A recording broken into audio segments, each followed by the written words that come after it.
Last episode के and में हमने देखा कि हायुन के हाथ खून से सने थे और वो रो रही थी। अब आगे एपिसोड 6 की शुरुआत में हमें एक कैफे का सीन दिखाया जाता है जहां एक लड़की वेट्रेस का काम करती है।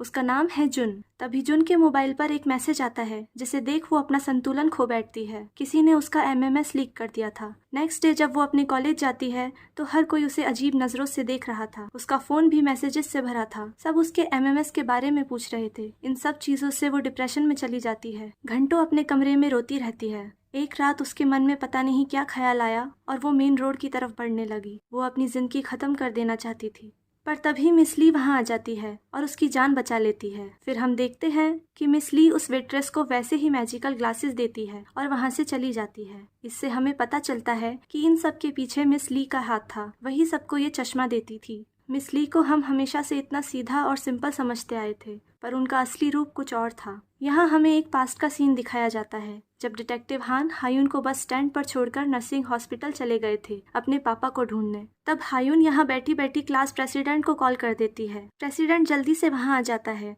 रात के 12 बजने वाले थे। नेक्स्ट डे 1 नवंबर है, यानी हायुन का बर्थडे। हायुन प्रेसिडेंट से कहती है कि क्या मैं तुमसे कुछ मांग सकती हूँ, तुम चाहो तो मना कर देना। फिर सीन चेंज होता है जहाँ हायुन और प्रेसिडेंट एक कमरे में बैठे हैं। प्रेसिडेंट कहता है मुझे नहीं पता ये करना सही है या नहीं। वहीं हायुन कहती है मैं तुम्हें फोर्स नहीं कर रही, पर लाइफ में मुझे अगर किसी के साथ रहना है तो वो तुम हो। मैं तुम्हें बहुत पसंद करती हूँ। यहाँ हम देखते हैं कि उनके प्यार की गहराई और बढ़ती जा रही है। आज वो साथ में रात गुजारते हैं। अब दोनों के सर पर रेड लाइंस दिखने लगी थी जो आपस में जुड़ती है। फिर सीन चेंज होता है। रात के 12 बजने वाले थे। प्रेसिडेंट हायुन को कहता है कि तुम यहीं वेट करो, मैं अभी आया।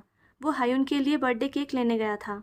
हायुन वहीं पास के शीशे में खुद की रेड लाइन देख रही थी, जिसे देख वो काफी खुश थी। तभी एक जोर की आवाज आती है। हायुन पीछे मुड़ती है। वहाँ लोगों की भीड़ जमा है। हायुन भीड़ में जाके देखती है तो उसकी आंखें फटी की फटी रह जाती है। वो इंसान जिसको उसने दिल से अपना माना था, जो उसकी खुशियों का कारण था, वो अब इस दुनिया में नहीं रहा। उसके शरीर से सरिये आर पार हो गए थे और हर तरफ बस खून फैला था। हायुन ये देख के टूट जाती है। आज उसके बर्थडे के दिन इतना बुरा हादसा हो गया। वो खुद को दोष देने लगती है कि उसके आसपास के सभी लोगों के साथ हमेशा कुछ बुरा हो जाता है। पहले उसके माँ बाप, फिर सेयोन और अब प्रेसिडेंट। एपिसोड 5 के एंड में हमने यही सीन देखा था जब हायुन के हाथ खून से सने थे और वो रो रही थी। अब कहानी प्रेजेंट में आती है। हायुन अभी तक इस दुख से उभरी भी नहीं थी कि उसके फोन पर एक मैसेज आता है। किसी ने उसे बर्थडे विश करते हुए उसकी दोस्त जिनी की वीडियो भेजी थी, जिसमें दिख रहा था कि उसे किसी ने किडनैप कर लिया है। हायुन को कुछ समझ नहीं आता कि वो अब आगे क्या करे। उसके सर पर दुखों का पहाड़ टूट चुका था। तब हायुन रोते हुए डिटेक्टिव हान को कॉल मिलाती है और कहती है उसे मदद की जरूरत है। नेक्स्ट सीन में हमें हायुन और डिटेक्टिव हान को गाड़ी में बैठे दिखाया जाता है। दोनों ही दुखी नजर आ रहे थे। हायुन बताती है कि उसे हर साल कोई जन्मदिन पर बर्थडे कार्ड भेजता था। वो हमेशा सोचती थी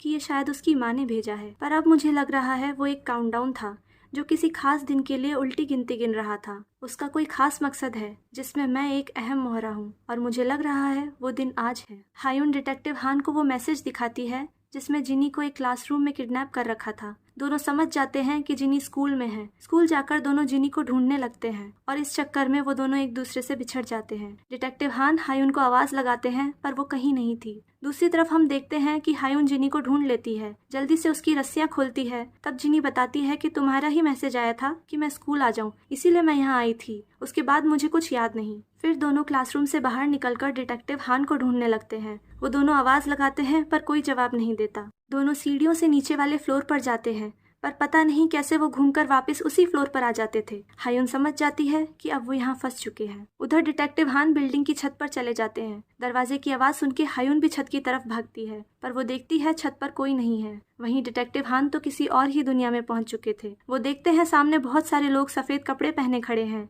जिनके बीचों बीच वो वेट्रेस खड़ी है जिसे एपिसोड के स्टार्टिंग में हमने देखा था। वो अपनी पास्ट की कहानी सुनाती है कि जिस दिन मिस ली ने मुझे वो ग्लासेस दिए, मेरी लाइफ बदल गई।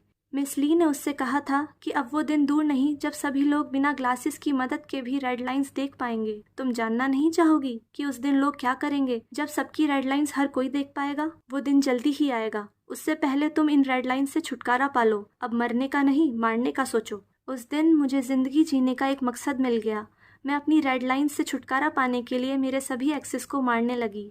ये सभी बातें डिटेक्टिव हान भी वहाँ खड़े सुन रहे थे। फिर वो देखते हैं उनकी आंखों के सामने ही वेट्रेस अपनी आखिरी रेड लाइन भी मिटा देती है। उधर छत पर हायुन जिनी को अपना रेड लाइन वाला सीक्रेट बताती है, पर जिनी को ये सुनकर कोई शौक नहीं लगता। तब हमें पता चलता है कि जिनी ऑलरेडी रेड लाइन के बारे में जानती थी, उसके पास भी वो मैजिकल ग्लासेस थे। जिनी कहती है कि मैंने सुना है हम सब बिना ग्लासेस के भी रेड लाइन्स देख पाएंगे अगर तुम मर जाओ। क्या ये सच है? हमारी क्लास टीचर मिस ली ने बताया था। फिर हमें मिस ली को दिखाया जाता है जिनके सर पर लाखों रेड लाइन्स हैं, डिटेक्टिव हान से भी ज्यादा, और वो सब एक ही झटके में गायब भी हो जाती है। मिस ली के पास कोई तो जादुई शक्ति है। फिर हमें डिटेक्टिव हान के पिता वहाँ नजर आते हैं। मिस ली हान को एक खंजर पकड़ाती है कि तुम सियोन का बदला नहीं लेना चाहोगे, पर एंड मौके पे मिस ली खुद ही उसके पिता के शरीर से खंजर आर पार कर देती है, जिसे देख डिटेक्टिव मिस ली पर फायरिंग करने लगते हैं, पर गोलियां उन्हें बिना नुकसान पहुंचाए आर पार निकल जा रही थी। मिस ली कहती है कि आम इंसान मुझे नहीं मार सकता, और फिर वो हान का गला पकड़ लेती है। उधर जिनी भी हायुन को मारने की कोशिश करती है।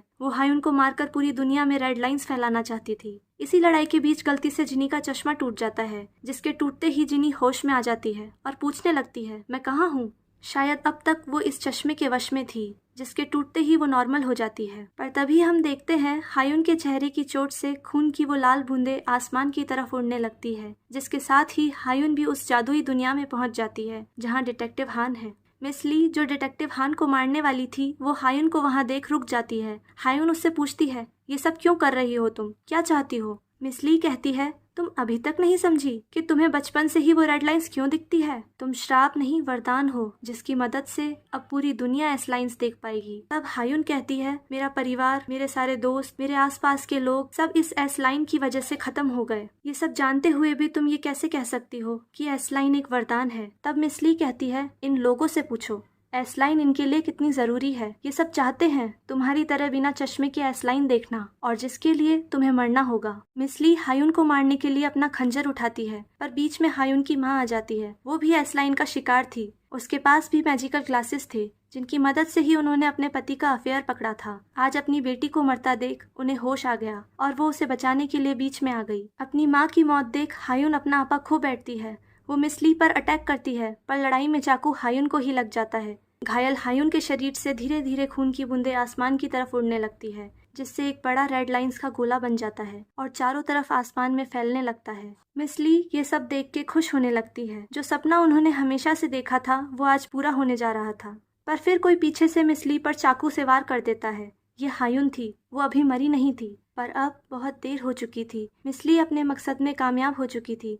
जिस काम के लिए हायुन और मिस ली का जन्म हुआ था वो पूरा हो चुका था। फिर नेक्स्ट सीन में हमें दिखता है कि अब हायुन और डिटेक्टिव हान रियल वर्ल्ड में वापस आ चुके हैं। पूरा आसमान लाल रंग से भरा हुआ है। सभी लोग इसे देख शॉक में हैं। हर तरफ बस रेड लाइंस है। अब सभी लोग ये लाइंस बिना चश्मे के देख पा रहे हैं। हायुन की स्पेशल पावर अब स्पेशल नहीं रही। इसके बाद सीन चेंज होता है और हमें फ्यूचर की दुनिया दिखाई देती है, जहां इस घटना को अब 1 साल बीत चुका है। हायुन अब एक ऑर्डिनरी पर्सन बन चुकी है। जो दुनिया केवल उसे दिखती थी अब वो सबको दिखती है। लोग एस लाइन की वजह से अपना चेहरा छुपा रहे हैं ताकि कोई उन्हें पहचान ना पाए। जिनके सर पर कोई एस लाइन नहीं वो प्राउडली घूम रहे हैं। उन्हें प्योर माना जाता है। लोग एक दूसरे की एस लाइन देख के जज करने लगे हैं। वहीं हम देखते हैं सियोन अब पूरी तरह ठीक हो गई है। वो अपने अंकल से कहती है आप अपना चेहरा क्यों नहीं छुपाते, सब लोग आपको घूर रहे हैं। पर डिटेक्टिव हान को एस लाइन से कोई फर्क नहीं पड़ता। वो बस खुश है कि हम सब जिंदा हैं। दूसरी तरफ हम हायुन को देखते हैं जो फिर से अकेला महसूस कर रही है। प्रेसिडेंट की मौत के बाद उसे दोबारा किसी और से प्यार नहीं हुआ। आज भी उसने प्रेसिडेंट की दी वो जैकेट संभाल कर रखी है। तभी पीछे से हायुन को कोई आवाज लगाता है। हायुन पीछे मुड़ के देखती है तो वहाँ कोई नहीं था। फिर अचानक मिस ली हायुन के बगल में नजर आती है। इसी सस्पेंस के साथ एस लाइन का सीजन 1 यहीं खत्म होता है। तो कैसी लगी आपको ये कहानी, मुझे कमेंट करके जरूर बताएं। क्या आप भी एस लाइन वाली दुनिया चाहते हो? सीजन 1 काफी थ्रिल से भरा था। स्टार्टिंग में कहानी बहुत इंटरेस्टिंग थी।